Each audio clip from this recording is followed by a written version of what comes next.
প্রচলিত শাসন কাঠামোয় এই সাংবিধানিক প্রতিষ্ঠানগুলো যেগুলো আসলে এক্সিকিউটিভ প্রতিষ্ঠান নয়, সেগুলোকেও দলীয়ভাবে ব্যবহারের অতীত নজির আপনাদের কাছে আছে। দুর্নীতি দমন কমিশনকে সরকার তাদের মতো করে ব্যবহার করেছে। দুর্নীতি দমন কমিশন যেখানে যারা ক্ষমতায় আছে তাদেরকে জবাবদিহিতার আওতায় নিয়ে আসবে, তারা কতটুকু দুর্নীতি করছে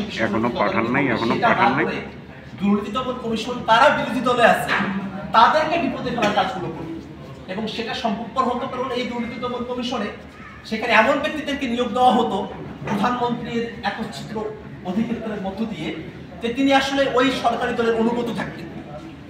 এবং অন্য যে জায়গাগুলো আছে হিসেব নিরীক্ষক বা ন্যায়পালের মতো যে বিষয়টাকে এখনো পর্যন্ত বাংলাদেশে আসলে আমরা বাস্তবায়ন করতে পারিনি, সংবিধান সূত্রে আলোচনা ছিল, এই জিনিসগুলো যদি দলীয় সরকারের কর্তৃত্বের বাইরে না আসে, সেক্ষেত্রে ভোটারদাকে আমরা যে পরিবর্তনের স্বপ্ন দেখি সেই স্বপ্নটা বাস্তবায়ন করা সম্ভব হবে না।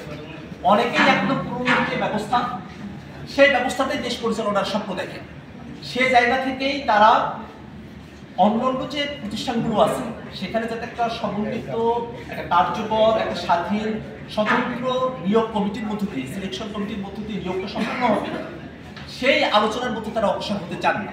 এবং একই সাথে তাদের যে বক্তব্য থাকে, বিশেষত বিএনপি বলছে যে ওই প্রতিষ্ঠানগুলোকে সংবিধানের মধ্যে অন্তর্ভুক্ত না রেখে শুধুমাত্র আইনি কাঠামোর মধ্য দিয়ে সেগুলোকে সম্পূর্ণ করার কথা। কিন্তু বাংলাদেশের আইন খুব সহজে পরিবর্তন করা যায়, সিম্পল মেজরিটিতেই একটা আইনকে বাদ দিয়ে আর একটা আইন গ্রহণ করা সম্ভবপর হয়। সেক্ষেত্রে যে দল সরকার গঠন করবে, আজকে যদি নিয়োগ কমিটির ব্যাপারে আমরা ঐক্যবদ্ধ হই, আইনের ব্যাপারে যে দল সরকার গঠন করবে সিম্পল মেজরিটিতে থাকবে এবং তারা সহজে সেই আইনটাকে পরিবর্তন করতে পারবে। সেক্ষেত্রেই আমরা বলতেছি যে আমরা নিয়োগ কমিটিগুলোর ব্যাপারে যে বডি সাজেশন এখানে এসেছে সেটাকে যদি আমরা সংবিধানে প্রযুক্ত করতে পারি, সংবিধান যেহেতু দুষ্পরিবর্তনীয় এবং সংবিধান পরিবর্তন করতে গেলে 2/3 মেজরিটি প্রয়োজন হবে উচ্চকক্ষের, এবং অনেকগুলো জায়গাতেই গণভোটের মতো বিধানগুলো রয়েছে। একটা দলের একক অধিক্ষেত্রের মধ্য দিয়ে এই প্রতিষ্ঠানগুলোকে দলীয়করণের দিকে দিয়ে সংবিধানকে সংশোধন করা সম্ভবপর হবে না।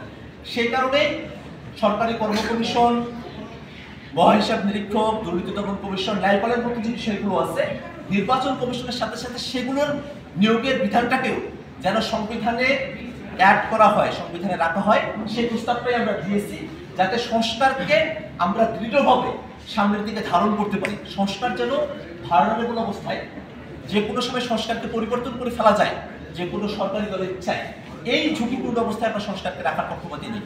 সেই কারণেই আমরা সংবিধানে রেখে রাখার ধন্যবাদ।